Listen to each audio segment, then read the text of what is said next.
Local first responders are training to ensure the safety of community members. And WBKO's Ananda Wallace got a sneak peek on how first responders train in an event of a vehicle accident.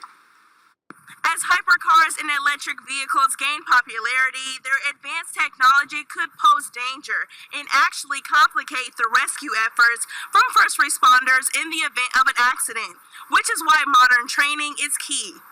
Pinnacle Financial Partners of Bowling Green partnered with the National Auto Body Council for their First Responder Emergency Education Program.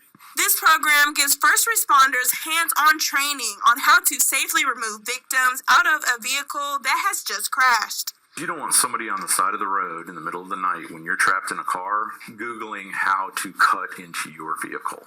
And so by having hands-on training with the equipment that they use at the fire department, they get to learn how to get somebody out. According to Alan Scrimmacher, a board director member for the National Auto Body Council, this training is crucial for all departments, including volunteer fire departments. What we find is that the smaller departments, which see a lot of the terrible accidents on two-lane roads and on rural highways, they don't have the funds to do this type of training. So that's why we invite them instead of the large metropolis or metro fire departments.